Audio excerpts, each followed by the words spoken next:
Moonlight realm का वो हिस्सा अब एक खामोश कब्रिस्तान जैसा लग रहा था। जमीन पर खून बिखरा था, लेकिन असली दर्द वो नहीं था जो शरीर से बह रहा था। असली दर्द वो था जो दिलों में धंस रहा था। जब ध्रुवांश ने धीरे से अपने चेहरे से वो खौफनाक डेविल मास्क हटाया, वहां खड़े लोगों की सांसें एक सेकंड के लिए रुक गईं। ध्रुवांश ही डेविल है? आयत की आंखें फटी की फटी रह गईं। उसके दिमाग में जैसे हजारों कांच के टुकड़े एक साथ गिरे और चकनाचूर हो गए। वो अपने ही मन की गहराइयों में गोते खाने लगी। तो आप ही थे हमेशा से? आप ही वो इंसान थे?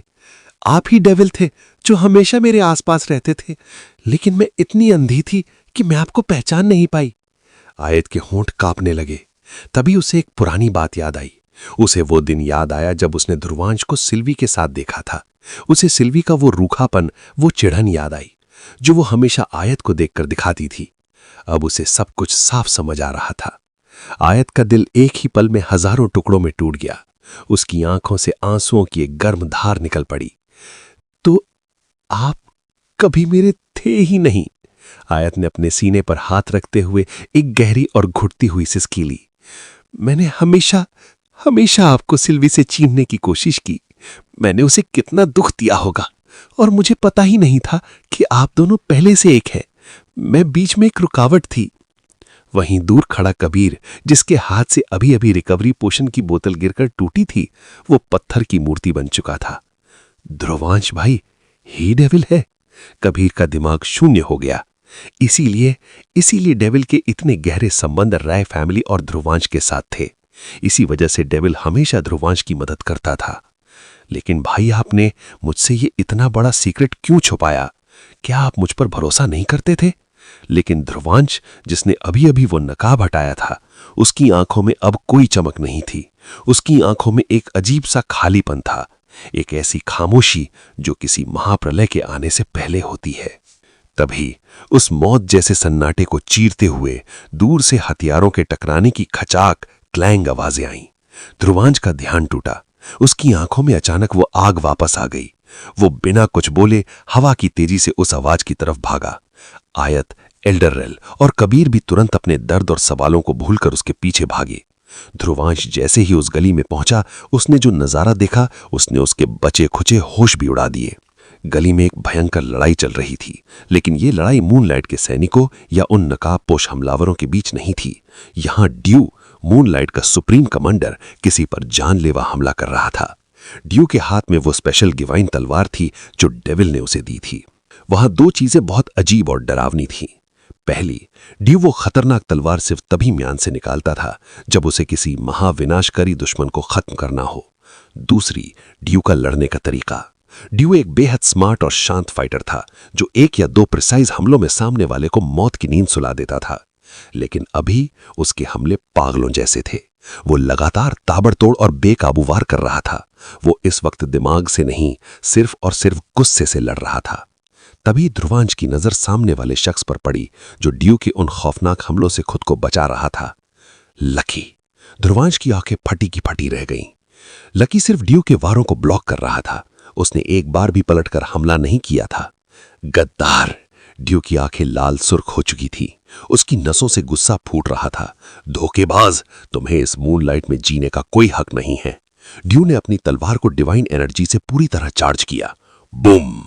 उसने इतना पावरफुल और भारी वार किया कि लकी की तलवार कड़ाक की आवाज के साथ दो टुकड़ों में टूट गई। ड्यू का अगला हमला सीधा लकी की गर्दन उड़ाने ही वाला था। लकी ने पीछे हटने की कोशिश नहीं की। उसने अपनी मौत को स्वीकार कर लिया था। उसने चुपचाप अपनी आंखें बंद कर लीं। स्लैश! लेकिन खून का फवारा नहीं छूटा। एक मजबूत हाथ ने ड्यू की उस तेज धार तलवार को उसके ब्लेड से पकड़ लिया था। उस हाथ में भी डिवाइन एनर्जी फ्लो कर रही थी, जिसने तलवार की धार को हाथ काटने से रोक लिया था। ड्यू और लकी दोनों ने चौंक कर देखा। वहां ध्रुवांश खड़ा था। उसकी आंखें एकदम शांत और बर्फीली थीं। ड्यू ने जैसे ही अपने मास्टर को देखा, उसने तुरंत अपनी तलवार पीछे खींच ली और घुटनों के बल नीचे झुक गया। मुझे माफ करना मास्टर, लेकिन इस धोखेबाज को जिंदा रहने का कोई हक नहीं है। आज मूनलाइट में जो भी तबाही हुई है, जितनी भी जाने गई हैं, उन सब में इस कमीने का भी हाथ है। लकी ने कोई सफाई नहीं दी। उसने बस अपना सिर शर्म और दुख से नीचे झुका लिया। ध्रुवांश ने पहले ड्यू को खड़े होने का इशारा किया। ड्यू, तुम ये क्या बोल रहे हो? ध्रुवांश ने ठंडी आवाज में पूछा। तुम बहुत अच्छे से जानते हो कि मुझे तुम पर जितना भरोसा है उतना ही भरोसा मुझे लकी पर भी है। तभी पीछे से कबीर, आयत, एल्डरएल, हडसन, रिकार्डो, जैक और लकी के दादा यानी कबीले के मुखिया और उसका बड़ा भाई सब वहां पहुंच गए। मूनलाइट की बाकी सेना अभी भी उस अजीब से बैरियर की वजह से सिटी के बाहरी हिस्सों में फंसी हुई थी और यहां नहीं आ पा रही थी। ड्यू ने ध्रुवांश को देखकर कहा, मास्टर, आप चाहें तो अभी मुझे जान से मार सकते हैं, लेकिन जो मैं आपको दिखाने और बताने वाला हूं वो आपको बहुत दुख देगा। लकी जल्दी से आगे आया। उसकी आंखों में पानी था। नहीं ड्यू, प्लीज कुछ मत बोलो। मैं मरने के लिए तैयार हूं। तुम मुझे मार दो, बस तुम चुप रहो। ड्यू ने लाल आंखों से लकी को घूरा। मैं सिर्फ मूनलाइट और अपने मास्टर के लिए वफादार हूं लकी। अगर मेरे मास्टर का सबसे विश्वास पात्र ही उन्हें धोखा देगा तो वो मेरे लिए किसी दुश्मन से कम नहीं होगा। ध्रुवांश ने लकी को अपना हाथ दिखाते हुए कहा, लकी पीछे हटो। लकी को ना चाहते हुए भी भारी कदमों से पीछे हटना पड़ा। उसके दादा उसे हैरानी और दुख से देख रहे थे। ड्यू ने वुल्फ ट्राइब के एक घायल सैनिक को इशारा किया। वो सैनिक कांपते हुए आगे आया। उसके हाथों में एक गोल क्रिस्टल बॉल थी। ये वही क्रिस्टल बॉल थी जो मूनलाइट की हर सड़क और चौराहे पर लटकी हुई थी। ये एक तरह का जादुई बल्ब था जो रात को रोशनी देता था, लेकिन साथ ही ये एक सीसीटीवी कैमरे की तरह भी काम करता था और सारी रिकॉर्डिंग सेव करता था। ड्यू ने उससे हाथ से वो क्रिस्टल लिया। उसने उसमें अपनी एनर्जी डाली और एक होलोग्राफिक रिकॉर्डिंग हवा में प्ले कर दी। रिकॉर्डिंग शुरू हुई। हवा में एक 3D वीडियो चलने लगा। वीडियो में सिटी का एक सुनसान एरिया दिखाई दे रहा था। तभी वहां एक लड़की आई। उसने अपने हाथ से एक सफेद रंग का क्रिस्टल जमीन पर रखा और उसमें कुछ माजुकी मंत्र पढ़कर उसे एक्टिवेट कर दिया। जूम! तुरंत वहां से एक भारी और दमघोटू बैरियर पूरे शहर में फैलने लगा। उस लड़की को ऐसा करते हुए एक हेल डीमन के सैनिक ने देख लिया था। सैनिक ने चिल्लाकर उसे रोकने की कोशिश की, लेकिन उस लड़की ने पलक झपकते ही एक तेज जादुई हमले से उस सैनिक को वहीं बेहोश करके गिरा दिया। तभी वो लड़की मुड़ी और वीडियो में उसका चेहरा बिल्कुल साफ दिखाई दिया। ध्रुवांश की सांसें गले में अटक गईं। सिल्वी, ध्रुवांश ने अनजाने में बोला। रिकॉर्डिंग आगे बढ़ी। सिल्वी वहां से आगे ही बढ़ रही थी कि पीछे से कोई आता हुआ दिखा। वो लकी था। लकी सिल्वी के पास आया। उसने उसे रोका। वीडियो में आवाज नहीं थी, लेकिन साफ दिख रहा था कि लकी और सिल्वी के बीच कोई गंभीर बहस हो रही है। और फिर लकी ने अपना सिर नीचे झुकाया और सिल्वी के लिए रास्ता छोड़ दिया। तभी आसमान से दो आकृतियां उड़ते हुए नीचे आईं। वो दोनों एंजल्स थीं। उन्होंने हवा में तैरते हुए मूनलाइट के निवासियों यानी डेमी ह्यूमंस को वार्निंग दी थी कि अगर किसी ने अपनी ताकत बढ़ाने की या उन्हें रोकने की कोशिश की तो उन्हें कीड़ों की तरह मिटा दिया जाएगा। फिर वो दोनों एंजल्स नीचे उतरी और लकी और सिल्वी के पास आ गईं। बड़ी एंजल ने सिल्वी को देखकर आदर से कहा, हमें चलना चाहिए राजकुमारी। सिल्वी ने हाँ में सिर हिलाया। उसने एक आखिरी बार बहुत ही उदास नजरों से लकी को देखा और एंजल्स के साथ जाने के लिए मुड़ गई। लेकिन तभी ड्यू वहां पहुंच गया। उसने अपनी डिवाइन तलवार से उस बैरियर को थोड़ा सा चीरा और अंदर आ गया। वीडियो में ड्यू गुस्से से चिल्लाते हुए दिखा, तुम में से कोई भी यहां से जिंदा नहीं जाएगा। सिल्वी रुक गई। उसने ड्यू को देखा। उसके चेहरे पर चिंता की गहरी लकीरें आ गईं। उसने जानबूझकर ड्यू को किसी काम से दूर भेजने के बाद ही यह बैरियर बनाया था, क्योंकि वो जानती थी कि ड्यू कितना गुस्सैल और मूनलाइट के लिए कितना पॉजेसिव है। वो ध्रुवांश के लिए अपनी जान दे भी सकता था और ले भी सकता था। बड़ी एंजल गुस्से से ड्यू को मारने के लिए आगे बढ़ी, लेकिन सिल्वी ने अपना हाथ आगे करके उसे रोक लिया और चलो यहां से कहकर मुड़ गई। ड्यू अपनी तलवार निकालकर एंजल्स पर हमला करने के लिए आगे बढ़ा, लेकिन लकी बीच में आ गया। उसने ड्यू को रोक लिया। वीडियो में ड्यू लकी पर चिल्ला रहा था, मुझे जाने हो लकी, वो मूनलाइट की दुश्मन है। लेकिन लकी, जो ड्यू से थोड़ा ज्यादा पावरफुल था क्योंकि वो हेल डीमन था, उसने ड्यू को 1 इंच भी आगे नहीं बढ़ने दिया। ड्यू गुस्से में सिल्वी की तरफ देखकर चिल्लाया, लेडी सिल्वी, आपने ऐसा क्यों किया? मेरे मास्टर को धोखा क्यों दिया? आपको क्या लगता है हम में से कोई भी पहले से नहीं जानता था कि आप एंजल सेट से हैं? हम सब जानते थे, लेकिन मास्टर की वजह से, उनके प्यार की वजह से हम आप पर खुद से ज्यादा भरोसा करते थे। आपने पूरे मूनलाइट और मेरे मास्टर की पीठ में छुरा घोंपा है। इसका बदला लिया जाएगा। लकी ने ड्यू को धकेलते हुए रोका। होश में आओ ड्यू, उन्होंने हम पर कोई हमला नहीं किया है। वो एंजल सेट से हैं, हम उनका सामना नहीं कर सकते। अपनी जुबान को लगाम दो। ड्यू लकी की बात नहीं सुन रहा था। ड्यू एक सेनापति था। उसकी फाइटिंग स्किल्स और एनालिटिकल पावर लकी से कहीं ज्यादा थी। उसने बड़ी एंजल की आंखों में वो खून की प्यास देख ली थी जो लकी नहीं देख पा रहा था। तभी लकी ने अपनी डीमन पावर यूज करते हुए खुद और ड्यू को एक एनर्जी फील्ड में कैद कर दिया। उस फील्ड के अंदर से ना तो कोई आवाज बाहर जा सकती थी और न ही कोई एनर्जी। वीडियो में दिखा कि दूर एक खंडहर के पीछे से 10 साल का अर्नव ये सब देख रहा था। जैसे ही अर्नव ने उन एंजल्स को सिल्वी को ले जाते हुए देखा, वो बच्चा भी अपनी छोटी सी तलवार लेकर उनके पीछे पीछे भाग गया। रिकॉर्डिंग में लकी काफी देर तक वो एनर्जी फील्ड बनाए रखता है और ड्यू को समझाने की कोशिश करते हुए उससे लड़ता रहता है। थोड़ी देर बाद जब लकी को लगता है कि एंजल्स जा चुकी होंगी तो वो फील्ड हटा देता है, लेकिन जैसे ही फील्ड हटती है, दोनों यानी लकी और ड्यू की आंखें फटी की फटी रह जाती हैं। उन्हें मूनलाइट के आसपास सैकड़ों मासूम जिंदगियां खत्म होती हुई महसूस होती हैं, यानी वो हत्यारे अपना काम कर चुके थे।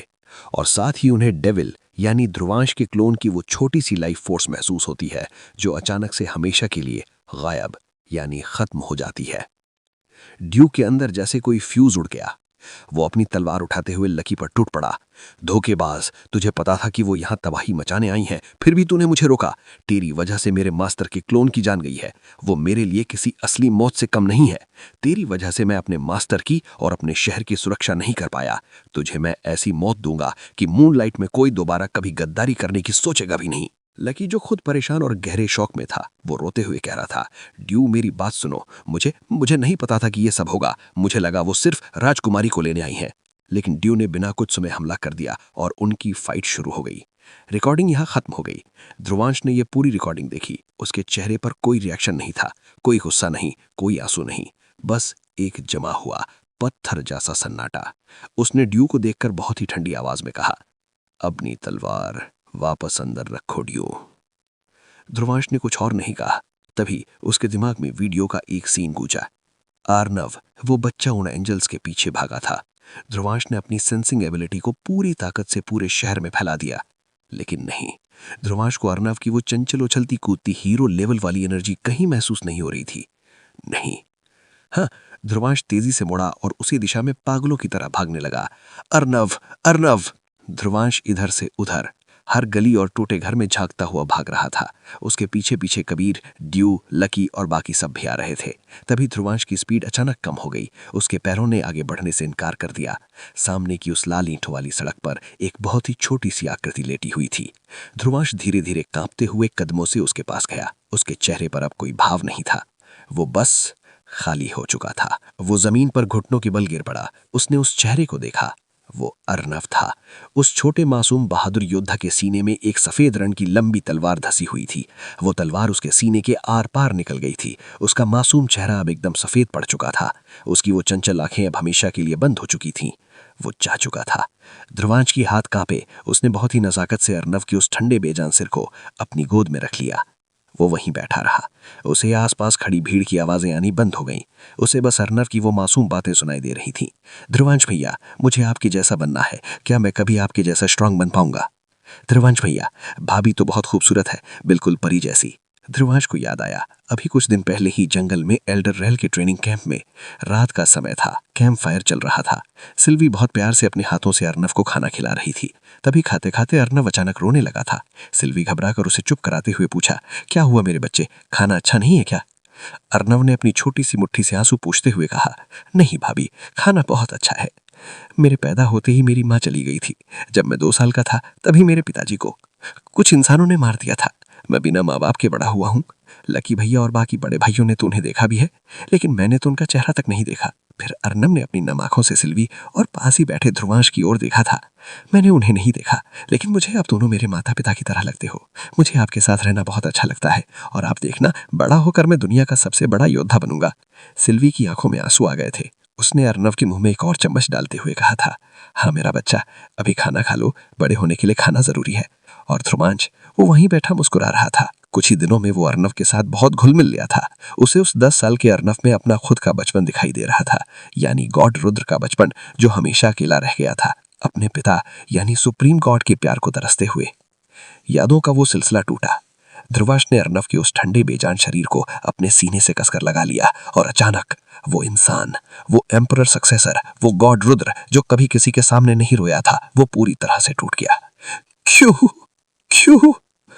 ध्रुवांश की वो चीख इतनी दर्दनाक और दिल चीर देने वाली थी कि आसमान में बादल फट गए। मूनलाइट रेल्म की जमीन कांप उठी। आखिर क्यों? ध्रुवांश रोते हुए चिल्लाते हुए आसमान की तरफ देखकर बोला, हमेशा हमेशा लोग मुझे धोखा क्यों देते हैं? क्यों मेरी पीठ में छुरा घोंपते हैं? उन्हें सिर्फ पैसा, पावर और अपना फर्ज दिखाई देता है। वो सबके भले के बारे में सोचते हैं, लेकिन मेरे पास भी तो दिल है ना। मेरे बारे में कोई कभी क्यों नहीं सोचता? क्यों मैं जिसे सबसे ज्यादा प्यार करता हूं वही मुझे मारना चाहते हैं? ध्रुवांश की आवाज रुंध गई। वो अर्नव की लाश पर अपना सिर रखकर फूट फूट कर रोने लगा। क्यों क्यों क्यों क्यों? पीछे खड़ा ड्यू अपने मास्टर को, अपने गॉड को इस तरह एक छोटे बच्चे की तरह रोता और टूटता हुआ देखकर अंदर तक सुन्न हो गया था। उसकी मुट्ठियां इतनी जोर से कसी हुई थीं कि उंगलियों से खून टपक रहा था, लेकिन वो कुछ नहीं कर पा रहा था। आयत रोते हुए ध्रुवांश के पास जाना चाहती थी, उसे गले लगाना चाहती थी, लेकिन वो जानती थी कि ये वक्त सही नहीं था। ये ध्रुवांश का पर्सनल दुख था। कबीर की आंखों से भी लगातार आंसू बह रहे थे। वो भी बेबस खड़ा था। उस 10 साल के बच्चे ने उसकी पूरी टीम का दिल जीत लिया था। और लकी पहले ही घुटनों के बल जमीन पर बैठ चुका था। वो पहले से ही जानता था कि उसका छोटा भाई, उसकी जान अर्नव अब इस दुनिया में नहीं रहा। लकी के दादा और अर्नव के बड़े भाइयों की आंखों में भी सिर्फ आंसू और एक भयानक खालीपन था। मूनलाइट रेल्म आज पूरी तरह हार गया था। क्या करेगा अब ध्रुवांश? क्या सिल्वी सच में गद्दार है या कोई और खेल चल रहा है? गॉड केस टूटने के बाद अब दुनिया कौन सा खौफनाक अंजाम देखने वाली